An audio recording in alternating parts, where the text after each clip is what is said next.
Welcome to Knowing Someone, a love that grows forever. In today's world, people have forgotten how to truly know one another. The word know has been reduced to facts, profiles, and surface level impressions. But in the Bible, to know someone means something far deeper. It's about intimacy, experience, and a relationship that transforms you. It's the kind of knowing that grows roots, not just sparks.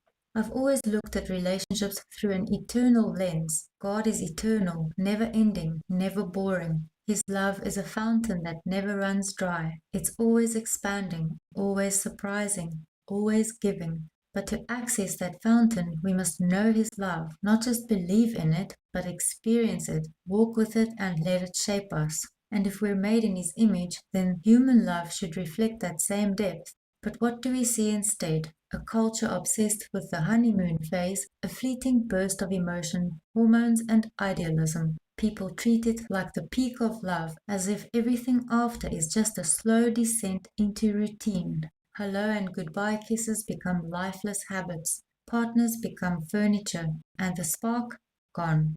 That's not love. That's coexistence. Real love isn't a phase. It's a journey. The honeymoon should be the shallow end of the pool. As time goes on, we should dive deeper. We should know our partner more intimately than ever before. We should learn what makes them happy, what makes them feel seen, what brings their soul to life. And then we act on that knowledge, not out of duty, but out of happiness.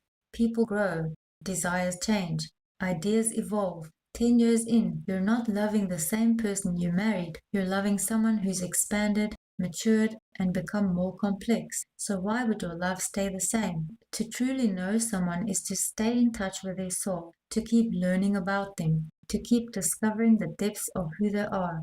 That's how the spark stays alive. That's how the honeymoon feeling becomes a lifestyle, not a memory. But instead, we fill our homes with idols. We stare at screens. We stop looking at each other. We forget that love is a living thing, and living things need attention and care. If only people knew that God's love is never ending, that His creativity, His ability to connect hearts, His surprises, they never run out.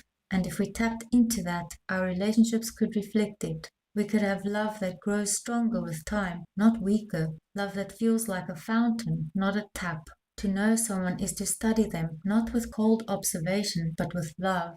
I know Birdie. I know his sounds, his moods, his fears. I know that when he sees a falcon, he warns me. When he sees a hardy-dar, he celebrates.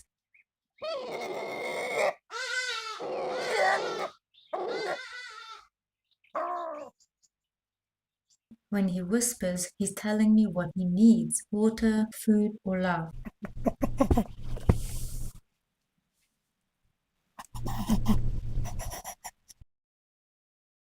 If we studied each other this way, we'd never get bored. We'd never lose the spark.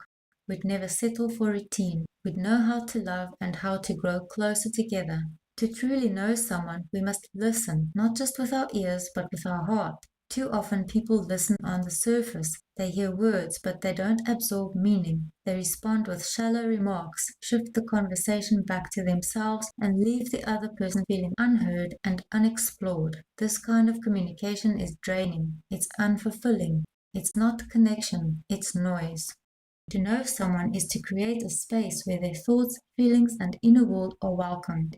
If we want love to grow, we must listen with our whole selves, to reflect back what we hear, to ask questions that go deeper, to make someone feel like their soul matters, because it does. And in that safety, people transform.